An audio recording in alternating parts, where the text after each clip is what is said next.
Okay. Oh, hey, Mike Payne. Going to give a brief talk on just FPV, first-person video drone racing. Cover a couple other different styles of FPV flying, but mostly racing focused. And to start off, I got a video so you can kind of see what that looks like. We'll go into the different aspects of it, which you'll see in the video. But first, it really needs to be seen.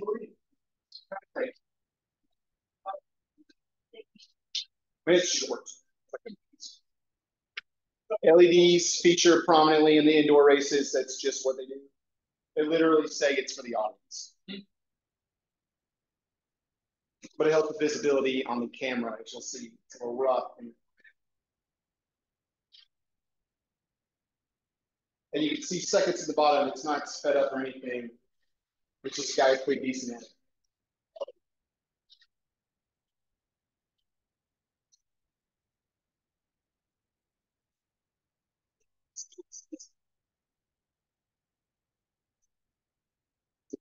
For reference, he's flying a drone that's about this big. So real lightweight. See him bump every now and then. Doesn't hurt it. Not going to hurt anything. It's indoor races. Wow.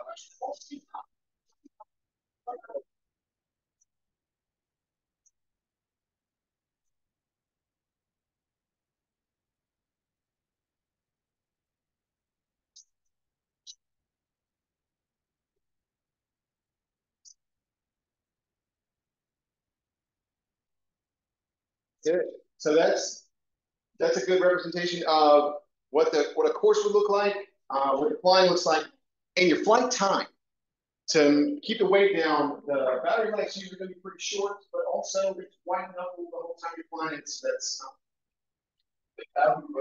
yes. Because I think in the thumbnail video, that really go. What's that? No. It's like that's first frame. No, I got pictures of drones and stuff. So hopefully that'll get answered on. All right. So what is drone racing? So you're basically combining drone piloting with civil aircraft with the thrill of racing and a little bit of video games thrown in. It requires a little bit of video game reflexes, but also, they add things like, time lapse, the LEDs, different features, things like that, to kind of make it a little more of a game than just a dry race. It's normally quadcopters. There are other types of multi-rotor typically racing, but quadcopters absolutely the most common that you'll see. Either flying together, which is mostly going to be the smaller ones, so that they can't really hurt each other, or just trying to do laps on a course to get the fastest time. Pretty much entirely flown using first-person view or FPV goggles. That's what you saw the guys wearing, where you're basically watching the drone's perspective as it's flying. So it's really the only way you can fly it that fast and that precisely. And it also is just really fun because you are inside that tiny hauling around the course. And the classes vary widely. I've got an image coming up showing the range, and that range in size is also going to be a range in performance. The little ones can go pretty fast. They're not going to hurt much because they're so lightweight, show the props. The big ones can go really fast, and they are absolutely because there's our classes of racing drones. You start down to the left. It's called a whoop, tiny whoop. Sometimes micro, but technically it's smaller than micro. That's what's going to be a 65 millimeter corner to corner size, about like this, 20 to 30 grams, which I had to look up. It's less than an ounce. And I'm going to fly about 2-3 minutes. Ducted props are a key feature of that. Helps kind of help it with wind a little bit, but it's mostly to protect its props, which are tiny and fragile, and the things that you will inevitably run into as you're flying this thing around inside. Very durable, very relatively easy to fly. Probably a better way to put that. Then you have like the micro class. You just get a little bit bigger. You're still staying under 250 grams, so you don't require remote ID or registration. And basically, once you get above the tiny loop size, you start to get into shockingly high performance. You know, the limit for drones is 400 feet and 100 miles per hour. And at the micro and above, you're absolutely going to get into 100 mile per hour if you need to. They are incredibly powerful little machines. But you're not big enough to carry like an action camera, a GoPro, something like that.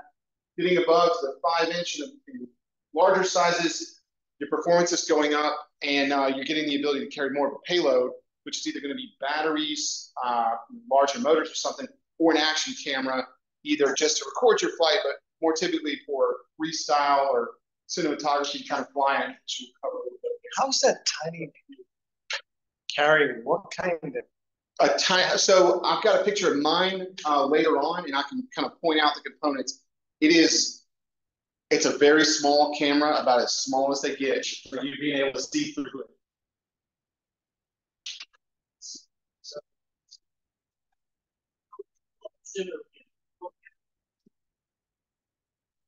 Not much of a camera guy. I don't think so. I think it's just, I mean, it's small, but it's not crazy small. It's just, you know, a little bit bigger than a smartphone camera. Not much. A little bit bigger, yeah, but yeah.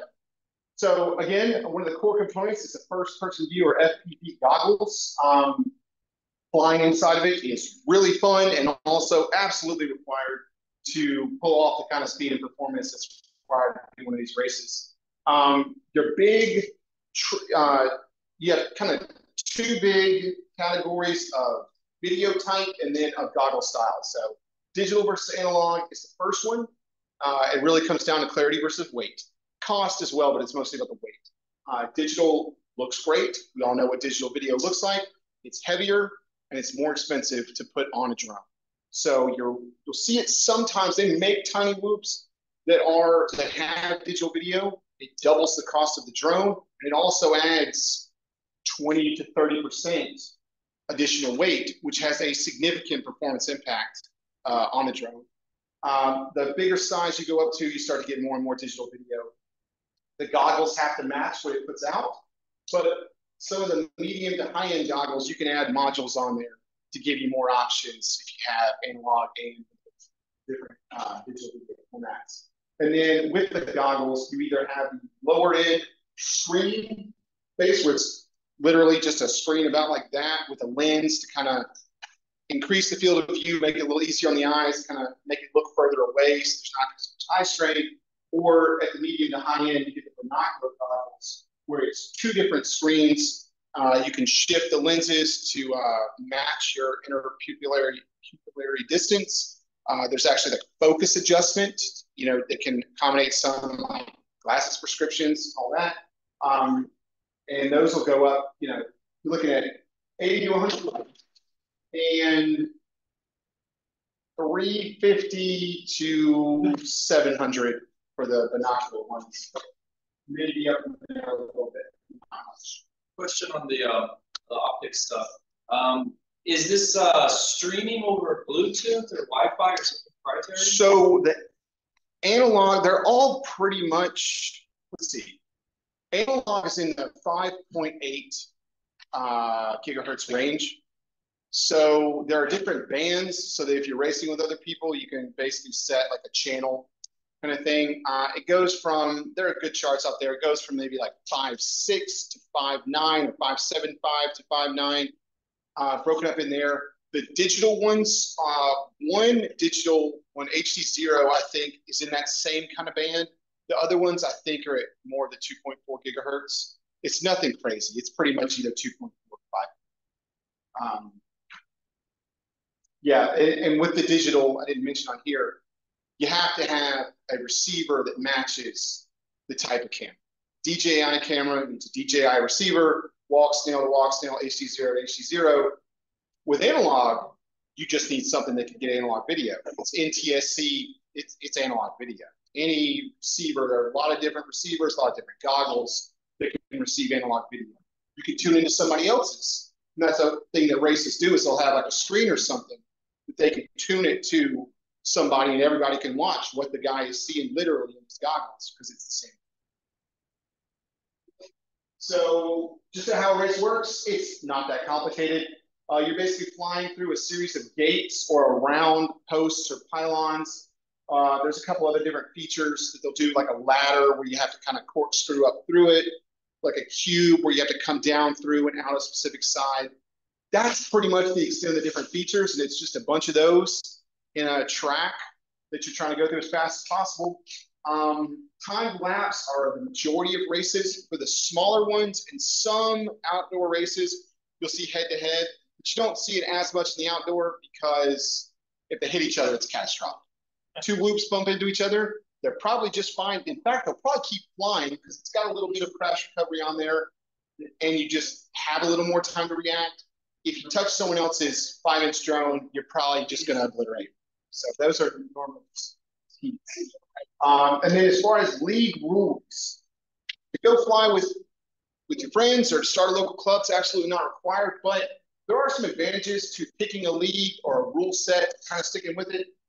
It helps level the playing field, obviously, because everyone's got to kind of conform to those specs. But it also can, the gate sizes, they pick those for a reason. It's reasonable gate sizes for the classic drone. So that kind of helps take some of the guesswork out of it. And also, if anyone in your group wants to start flying in any kind of a league and competing, then it's practice for them. You can set them up as qualifying races. And even if only one person is actually flying for real, everybody gets credit for it. Again, so leagues and local clubs, multi-GP is absolutely the biggest organization of amateur and professional pilots. They do most of the race events that you'll hear about, just people going and participating in. It's free to sign up, free to find a local chapter. DRL, if you've seen them, that is your pros. That's your sponsor guys on ESPN. I think it's NBC now, where it's, blacked out with a bunch of LEDs and commentators and, that whole thing, that's DRL. Multi-GP is people racing in a field or something like that. And a plug, Moco Multi-Rotor, I basically looked at the multi-GP chapters around here. Any that were close to the Montgomery County area pretty much died in 2019 or 2020.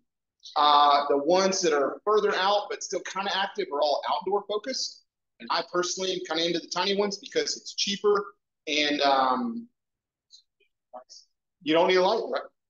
Skipping ahead, but yes, you do not need a license. It's indoors, less chance of hurting anybody. Don't need insurance. It really can't hurt stuff.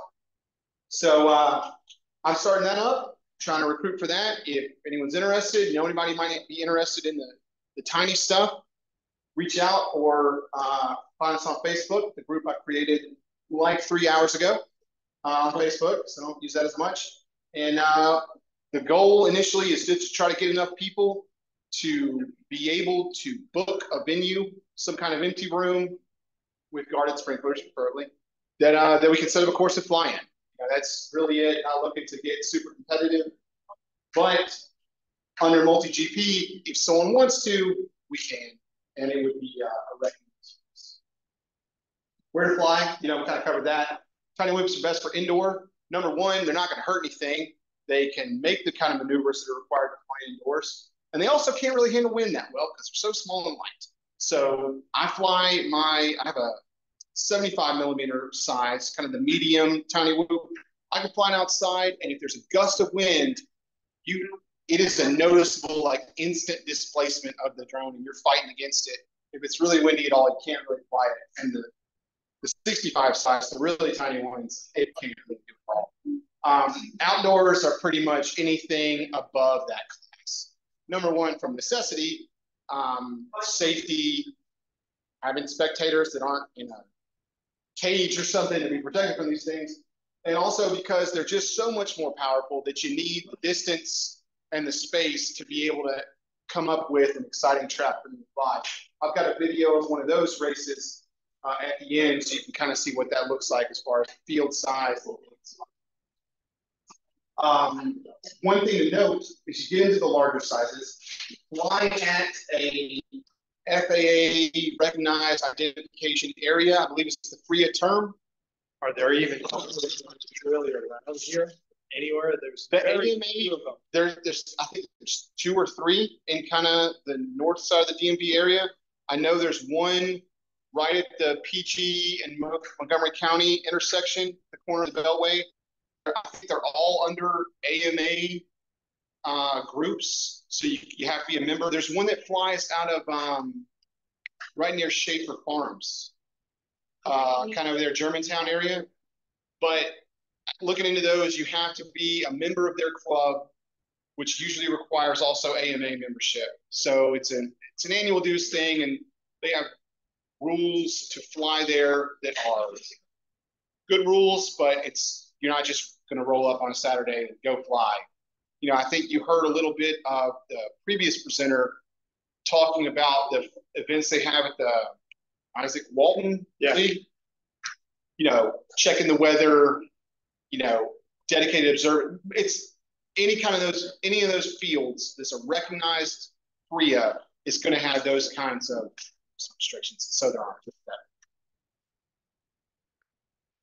A great segue into, do the FAA rules apply to racing drones? They absolutely do.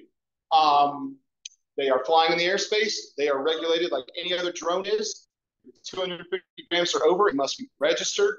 And as of technically last September, but for real March, it must have remote ID or be flying in FRIA like we were just talking about. You're limited to 100 miles per hour and a maximum altitude of 400 feet. You know, different airspaces and everything can change those.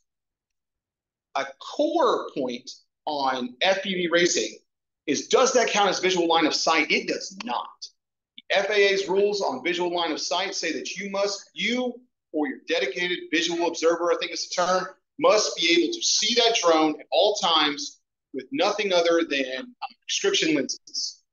Flying through goggles does not count. And in fact, I think DJI just came out with a new FPV drone that claims to basically show you the area around you, but it's a camera reconstruction of it, and that does not count. If there was a way to flip it, well, no, because then you can't do it. So if you're racing a over 250 gram drone, which basically then requires FAA licensing and all that, and you're racing, do each racer need to have a visual observer for racing? If you are flying at FPV, which you will be, right? Yeah. Yes. So that's where you get to outdoor races are more one at a time kind of races, because that's another thing. Even a FRIA still requires a visual observer, each individual drone. And, you know, I would almost argue personally that it makes more sense for this kind of drone to have a visual observer almost than a camera drone, because the speeds involved, if there's a loss of control link or something like that, it's not going to have the safeguards probably that say freeze land. It's just going to go. And even if you kill that thing mid-flight, if it's going towards the woods, it's on a ballistic trajectory into the woods at that point. And having somebody watching it is probably not a bad idea, because by the time you flip those goggles up, it's gone. And I'm a member of a little drone community online, and the number of times I see people saying they flew one and lost it in a field or lost it in some shallow water or something like that and are never able to find it. Because it's one thing to say, oh yeah, I knew where I was watching. And it's another thing to go 50 feet below that. You don't know where it hit. It's a cornfield. It's just gone. Right. You know, once you lose the video, you don't really know what it does. And you weren't watching it, so you can't see. So, you know, the FAA made those visual observer rules for a reason. And I would almost argue with these types of drones, lack of safeguards they have, it's probably not a bad idea. But the one big exception is indoor flying. Indoor flying is not in the national airspace. It does not require a visual observer. And that's where you see a lot of tiny races. That's where you see people flying courses inside that take you into other rooms and things like that, where you can't visually see it. There are, with especially DRL, you'll see big premier events flying around stadiums or something like that. where they obviously can't see it. You know, there's it's flying down a concourse and there's no one around. Those are special events. I don't even know how they go about getting that cleared. It probably involves all the money that's behind it somehow. I'm sure that helps get you the people who can approve that. So we've been talking about racing, but there are two other, I would say, main types of FPV drone flying. Freestyle, which I think of as a reckless disregard of momentum. You'll see the video in a second. It's basically just putting usually a GoPro or something similar on there to get the sweet, crystal clear footage, and then just kind of doing tricks, you know, flying loops and corkscrews, and you'll see in a second. I don't even really know how to describe it adequately. The ones who are good at it, and it looks amazing. But you usually want to put a GoPro or something on there, so you have to have a drone that's big enough to carry it. And then the other type that you'll see with hobby, some, but really in the professional side, is what they call the Cinewhoop, cinematic, Cine prefix drones. There's all different sizes. They'll mostly have a structure like that with the pusher props that are shrouded and a mount for a good quality camera on top. You know, those are designed to give you very stable, level, low dynamic, cinematic flying to literally record things for commercials, movies, things like that, indoors, you know, so, or outdoors as well, but, you know, they're not designed for crashes, they're not designed for dynamics, anything like that. But they do produce amazing footage. You see people flying them, you know, through groups of people and things like that. But that's not as much as a hobby level thing, because if you're a hobbyist doing it, who are you going to show it to? No. So here's an example of freestyle video. If you get sick watching, if you get motion sickness, you might not want to watch it because it's really just kind of ridiculous. And this is not sped up or anything. You can see the action camera in the silhouette right there.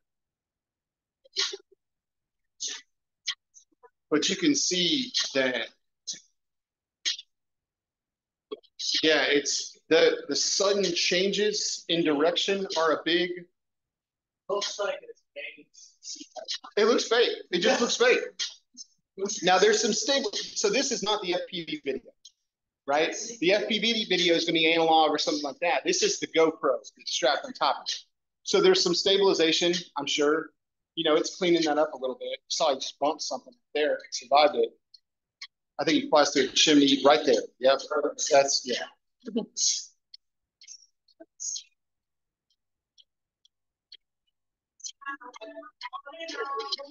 It's just, it's almost unbelievable. It's ridiculous. Yeah.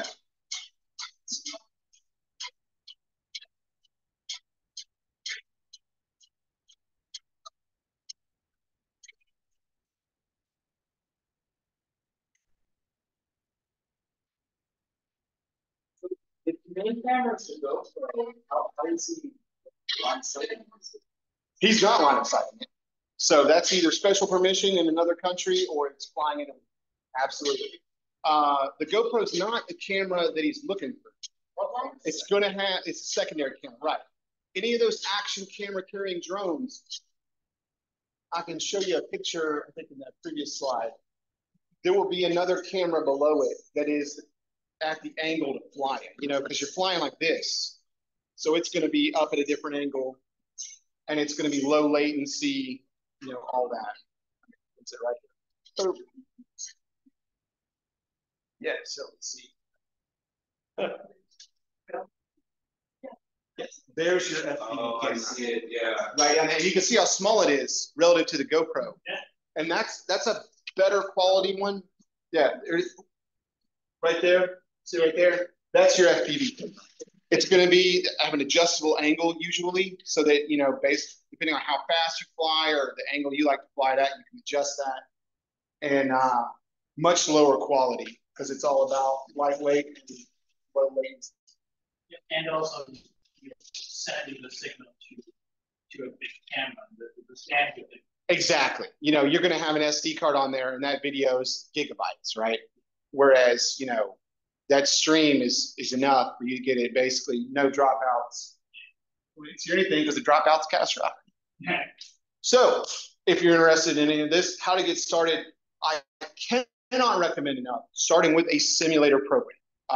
If you remember the first video we saw, the indoor racing, it is very fast. It requires fast reflexes, a lot of focus, and just getting a feel for what it's like to fly one of these things. Because unlike a DJI or something like that, where you're kind of telling it where to go, you're basically just telling this how to pitch itself and how fast to accelerate.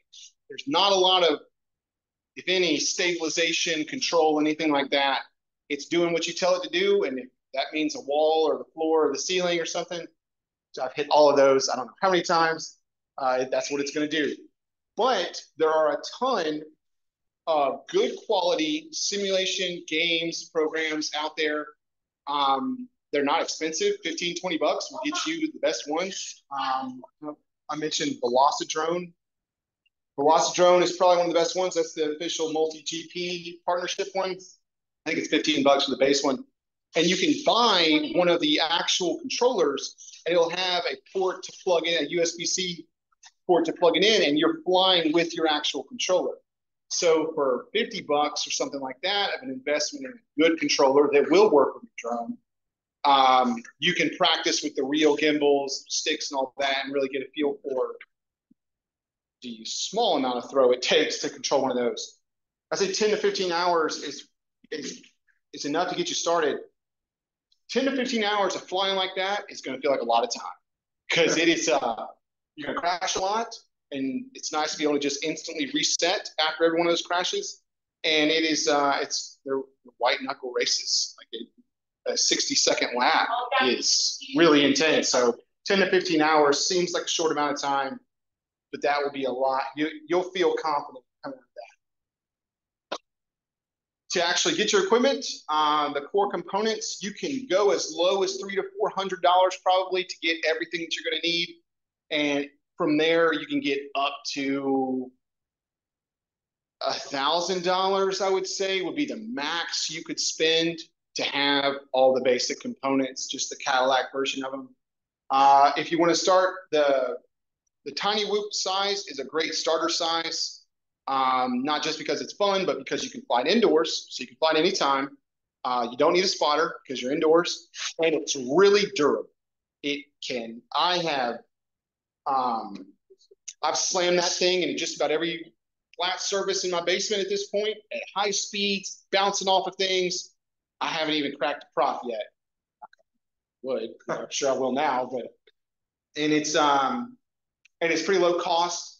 But honestly, to go from that $85 to $100 to building your own custom one, full 5-inch racing drone, you're still going to be $300 for that. Like, the components get nicer, they get a little bit heavier, but it's not a huge delta in cost on the drone. Radio transmitter, $50 is just about the cheapest one that's worth getting. And I think $150 to $200 is the most expensive one that they make. And so there's not a huge range there. I've got the Radio Master Boxer, which is kind of a mid to high end, and I think it was $115. It plugs into the computer. It can either run off of multiple different battery types. It's got really good gimbals and all the different switches that you need, and range is great. I'll never upgrade that. And then goggles are really where you can go in cheap or you can spend a lot of money. The flat screen goggles that I showed earlier, you can get those for about 80 bucks for the cheap one. You'll probably want to spend $10 on better antennas so that your video quality is as good as it's going to be. But they'll work. They'll absolutely work. They can't do anything other than analog. You can't really upgrade them that much. It's not going to be as good as a receiver, but they'll absolutely work. And then up from there, there are mid-range options. The ones I have are kind of on the higher end. These are the HT0 digital goggles, but then I have a module that plugs in that little module bay right there, and antennas on that to do analog. So I can do analog or HT0. They do, I think they de-interlace the analog stream, good DVR. You get to a lot of different features for quality of life and saving stuff and adjustability and all that, and go up to the nicer goggles. But even then, I'm probably in with the extra module and antennas and all that. I think I'm probably into like 700, 750 on those goggles. Don't tell my wife. But that's pretty much as high end as it gets in the goggles. You can maybe spend a little bit more and get it up to $900 with maybe a different goggle, different receiver, something like that. That's pretty much it. There's only so much money you can really spend on this. Batteries, you'll obviously need those. Depending on how your controller is powered, you should probably just get one battery that charges slowly and that'll hold you. I think they take the 18650s, those like, looks like a big AA kind of rechargeable batteries. And then same thing with goggles.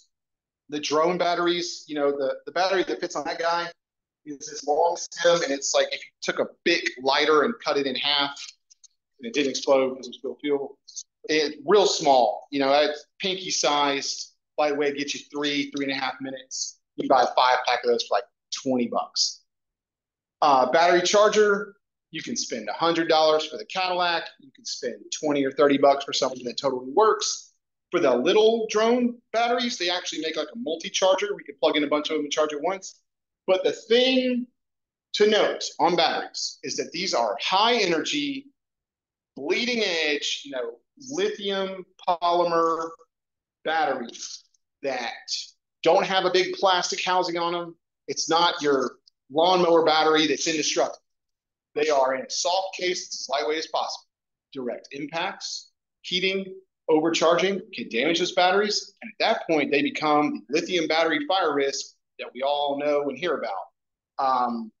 Getting a decent charger, decent to good, is probably a good idea. Charging them in a safe place, storing at a safe voltage, and checking for damage is absolutely critical. I mean, I know we're just an overview thing, but I just feel like I have a responsibility to say that. I think there was a guy somewhere in Montgomery County over Christmas whose house burned down because his lawnmower battery caught fire in his garage. That's a pretty safe battery. That's a major manufacturer making a ton of those things. And he had it in his garage, which seems like a good place. But they're high energy batteries. They get discharged really hard. A lot of people say buy a metal ammo can, charge them in there. And that's what I do. I have the power cable going in there and they charge in there and it smokes it all in there. It will be contained to that box. So odds are really low, but it is a real risk. It does happen. Something to be aware of. So what's the difference between the micro and the technology?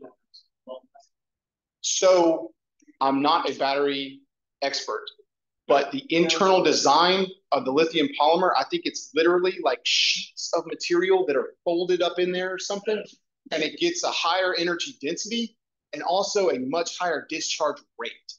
So, the batteries I use like 300 milliamp hour batteries. Charges to like 4.3 volts, which is kind of overcharge a little bit. And you don't store it at that. Store it at safe voltage. So you can briefly charge them higher than that to get more flying time. And I think its rated discharge rate it's a 300 milliamp hour battery, and it can discharge at 75 times that. So what is that? Roughly 25 amps that it will roughly discharge at 4.3 volts. It will dump energy into that. And when you punch it hard, it's pulling multiple amps at a time through there. You get into things like your battery connection matters, the connector type, how good that connection is, that actually starts to matter at those current draws. But that's also what stresses the battery. Is after a race, is the battery like hot to touch? Yeah, it'll be warm. Like I literally took one out of my drone, set it down, got distracted by my kids, and was like, oh wait, I had like one of each, charged and not charged. Which one is it? And I could pick them up and I could feel which one had just been discharged. Yeah, so it is something that is just part of the hobby. With the DJI batteries, something like that, they're not pulling as much current.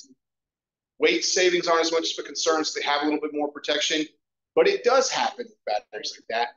With these batteries, you get much more into you having a responsibility to take care of. And then I think the only thing I have left is just a video showing what an outdoor high power race looks like, a minute video. And again, it's not sped up. This is actually what the guy does. And it's just ridiculous.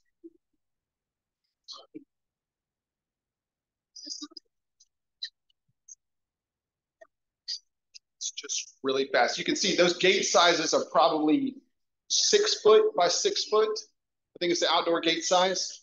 And that's probably a 4 to 5 inch class drone. And you can tell, if you know enough, he's flying HD0 based on the way it breaks up. Analog breaks up like a VCR tape. HD0 gives you pixels like that, little squares, yeah.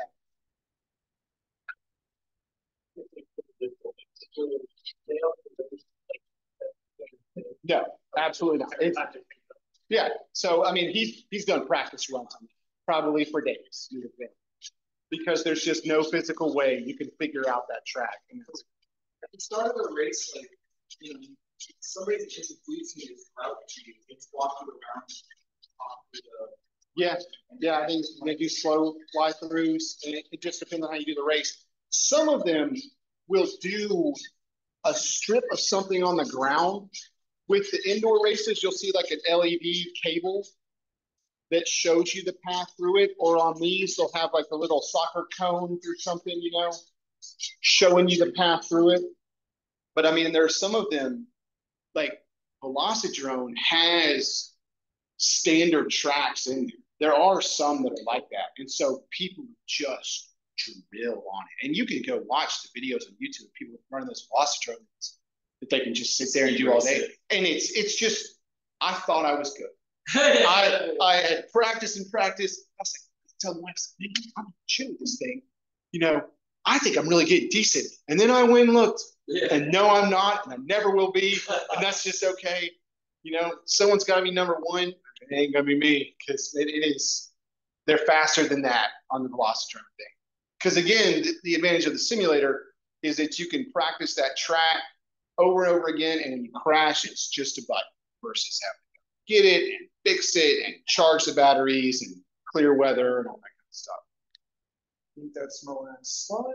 Yep. And you're doing this with the 2 controllers versus like the DJ Avada has stick or that.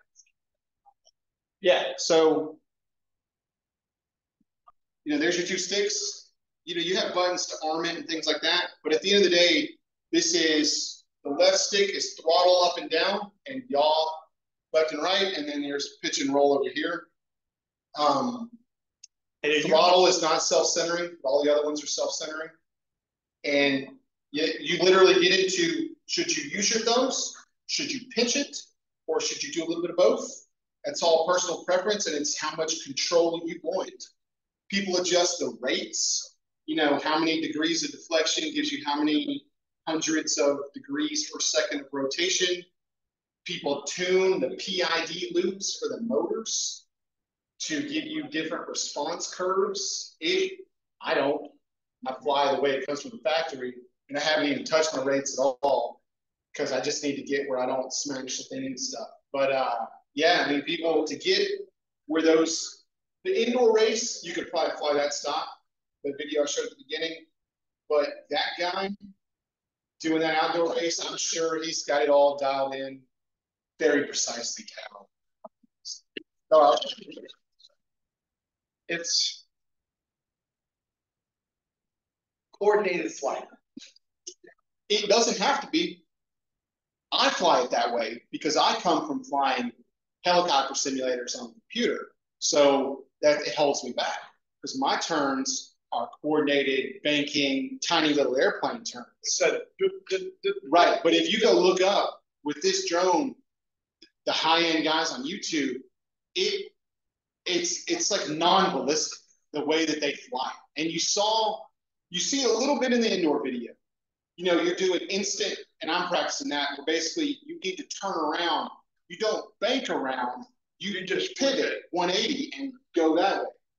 It's like air drift. Yeah, exactly. I mean, you're getting into strategies that that just don't come up with normal aircraft because they're subject to wind dynamic, the airflow over the wing and all that. And that's just, these things, especially at the lighter weights, are just the ratio of the thrust to the weight is so high that it's basically just how fast can you fly it, and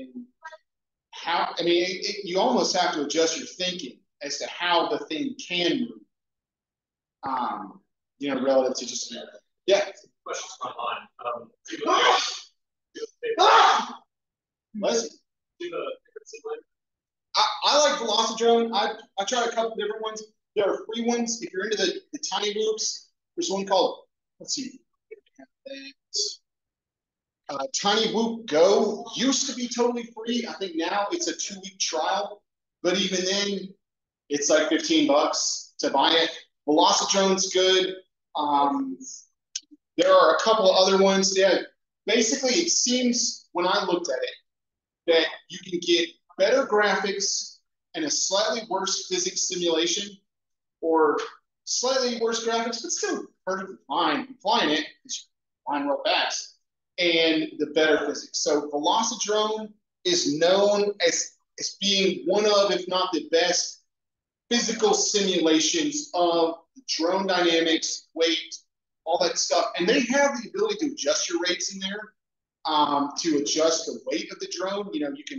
They have real ones, like actual ones you can buy modeled in there, and then you can just tune any of those to match something you've built for a drone that you want to buy pretty easily. If you look on Steam, there's probably a dozen. I would just make sure that you check to see that it's being updated.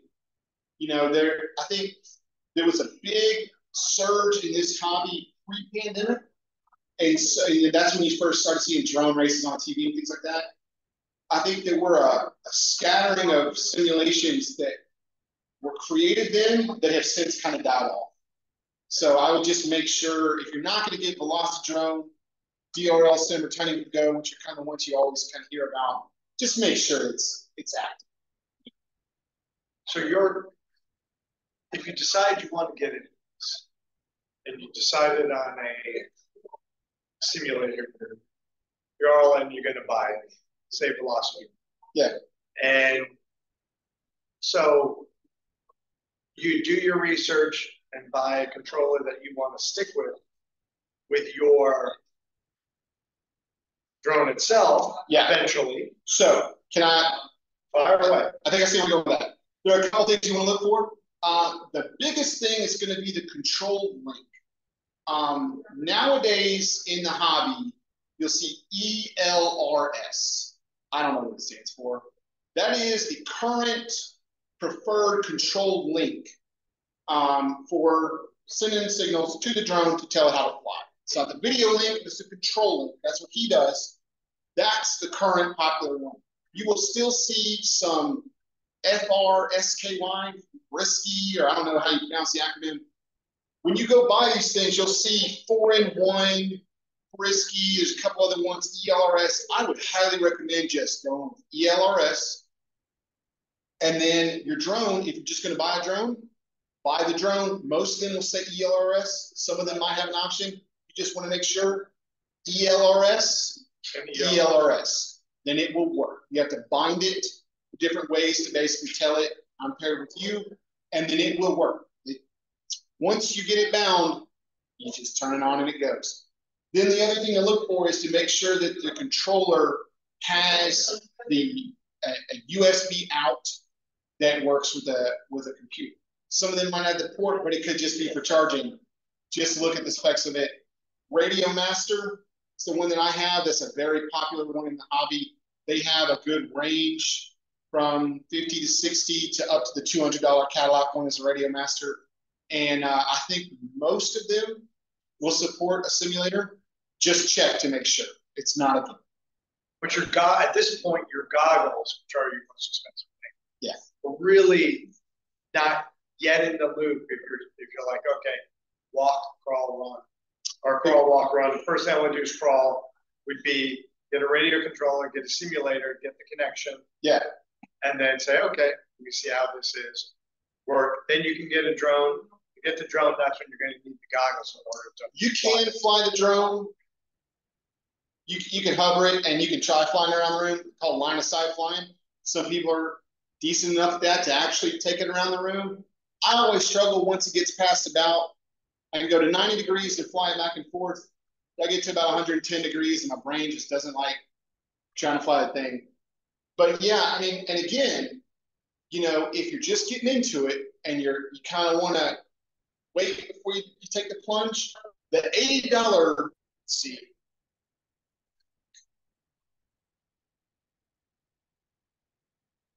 the $80 screen goggles will absolutely work. There's a range on those. $80 is the cheapest. I think it goes up to like $280 for the Cadillac of screen goggles. That one has a good receiver. That could absolutely hold you. Some people prefer that style. If you have glasses that have a stronger restriction than what the binocular style is able to accommodate, then you pretty much have to do that style because you're going to have to wear your glasses inside of that thing. But it is, just because these have more features and are more expensive does not mean that people don't absolutely tear it up with those right there. They absolutely can. It gets the same video signal coming off the drone, and it's not going to.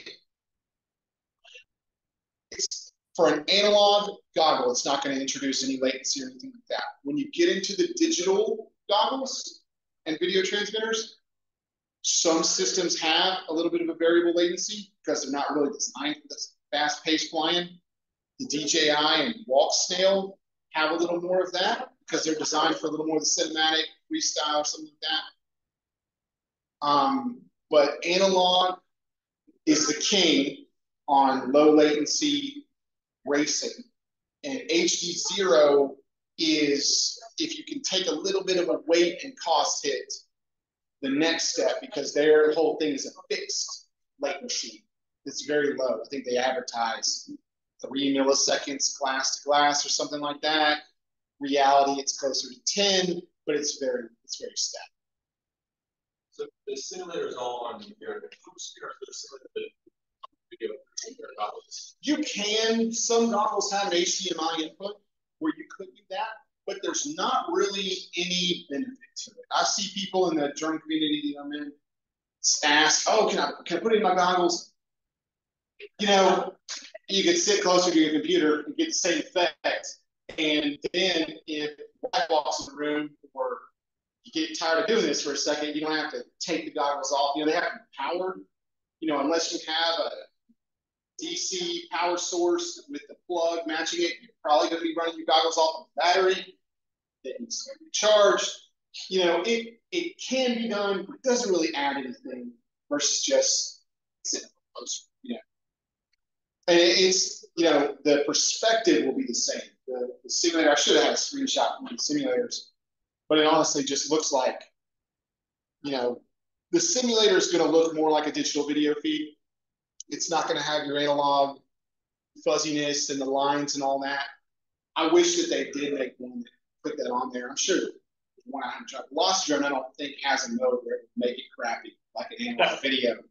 But I wish it did, because it takes a little bit of a hang of looking through the noise to see the video. Like in that video. Yeah, the first one is a great example of what it looks like when you're flying it. Let's play a second of that. Skip to there. So this is a little bit down sampled to just convert it to upload to YouTube.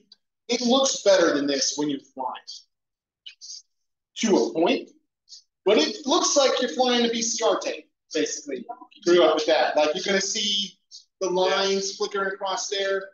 The text is going to look like the 1998 date or whatever on your VCR tape, you know? And it's, yeah, that's a good example. And you can see the on-screen display is configurable. So he's put his name on there. He's got the voltage, which is kind of an analog for time. You know, he's got a crash display that shows stats at the end. That's real common. You can blow all that away, or you can totally clutter it up with telemetry from the drone itself.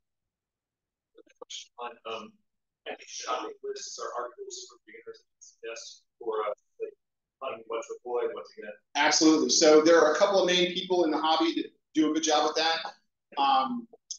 Joshua Bardwell does a lot of YouTube videos, but actually I got most of my images from a guy called Oscar Liang. I don't know how to say it. Get it to go to the next slide in just a second.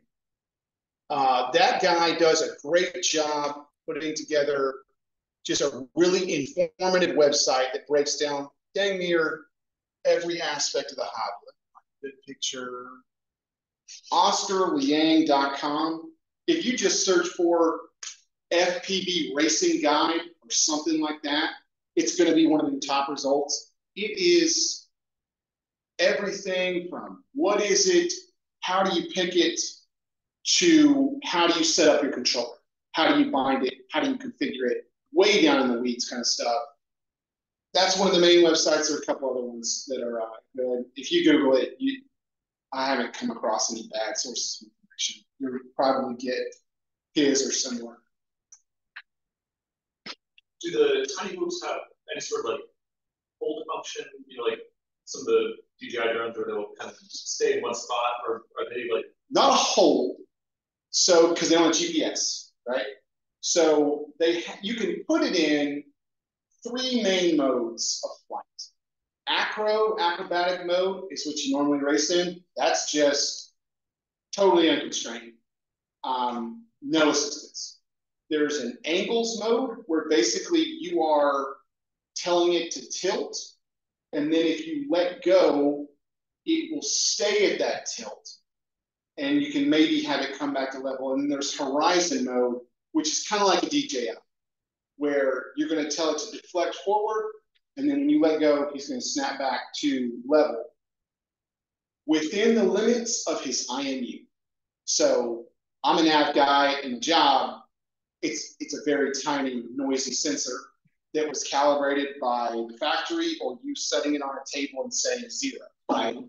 So it's going to have some bias in it. It's going to have some noise. I wouldn't trust it to stay level for very long, but maybe it could get you out of a jam if you have it in that mode.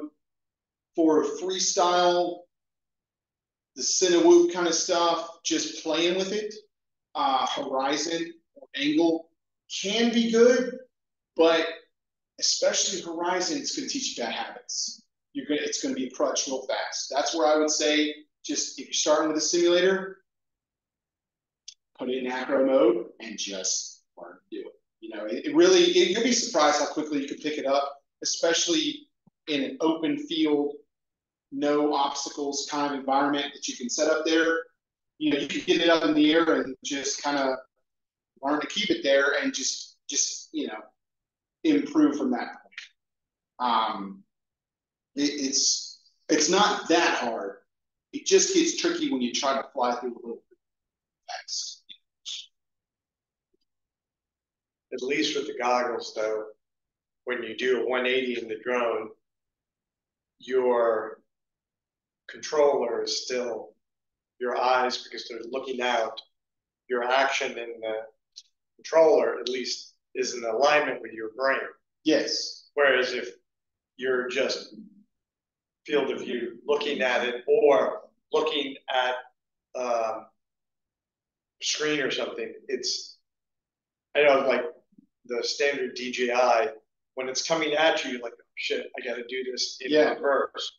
Or when you release with the AV goggles, that's why I say that it's almost kind of like a video game.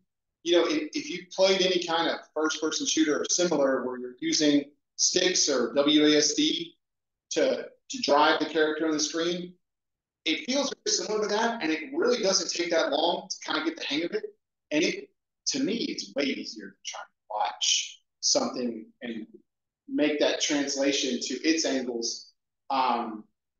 Because you know, unless you spin it so fast that it's just a blur, you see everything that's happening, and you kind of have an intuitive knowledge of, I'm going back this way, I need to rotate, you know, over to go the other direction. It's really, I wouldn't be scared of learning to fly it and just being able, to just fly around this room. I think in an hour of a simulator at most, you would be able to just fly one around and not just wipe out constantly. Flying under the table is going to take a minute, and then doing it really fast, longer there. But again, that's where starting with something like that has a lot of, they just are designed to take a beat. And if you do break it, it's not as expensive. It doesn't cost much. But when you find the risk of comforting the battery? So it would be really, you mean like in a crash with the props or just hitting something? It is hit. If it hits something, yeah, absolutely. Yeah. So that if you had a really hard impact, you would need to check. You just look at the batteries. Is it smoking? Is it swelling up? Like they'll physically swell up oftentimes when they're damaged. Anything like that that's a done battery. There's no middle ground between like, oh, it's just a little swollen. Yeah, that's done. But the nature of how you're flying it is that, unless it's a Cinewoop that is with the pusher props, and even then its battery would be on top. These, you're flying it like this, right? You're always kind of flying up, and your battery's usually on the bottom. Not always, but oftentimes. So it's usually not the point that's going to take the hard hit. Kind of by design, because if it did, it basically just being an ammunition. So that when you land, you don't see a lot of landing gear. It's weight, and you also just landing's a little tricky because you basically just kind of have to set it down and kill it. I basically I'll fly mine under the table, get it all right here, and then just shut it. Say disarm, and it just no. I mean it's especially at this size. I mean it's hard to get across how like 20 grams. Let's see, I bake stuff with my kids. 200 grams is a cup of sugar. So it's 1/10 of a cup of sugar. That's like a tablespoon of maybe 2 tablespoons of sugar. It's just really lightweight, even with the battery, which is why adding digital video gives you a performance hit because it adds 5 or 10 grams. That's 30%. That's it. And why batteries, you can go to a 450 milliamp hour battery and get a longer flight time, and you're going to feel it in the dynamics. So it's a trade-off there. It's a little bit self-limiting, especially at the smaller sizes. Now, this guy, you can pretty much strap whatever battery you want to that short lead acid battery. And people haul it and haul it fast. And I would definitely, but even then, the battery is probably going to be probably right there or underneath it. And it would just take a very precise hit with like a pointy thing for you to, have that main force go into that battery versus one of the props, one of the arms, the main body of the drone set like that. They would at least take the initial hit before the battery roll onto it. But again, inspect the battery after the crash. Yeah, it's just, I know I've harped on it, but battery safety with these is just critical. With the simulators, are they allow you to do racing with other people online? I guess you wouldn't really. Yes, they do. I haven't done it, but yes, they do. And then, you make a free account or whatever on there. You just give yourself a pilot name, and it'll put you on the leaderboards that are like the global ones for that track. So, it's super fun to try to climb that leaderboard. That's where I thought I was good. I was up to like top 50 on this track, and then you go look and see the delta on the times, and you go from 100 milliseconds or 2 seconds to like 5, 10, 15 seconds faster than you, and you're just like, never mind on that. It's there are a lot of different ones. I would say Velocity Drone is more about the individual time, but they do have races. There are race events. I know during COVID, that kind of became the hobby for a little while when people couldn't get together. People were doing online, events. like actual scheduled, like for prizes and everything, official events. I think they still do those because it's a good simulation. It's endorsed and it gets more. Any more questions? No. Thanks for the time. Appreciate it.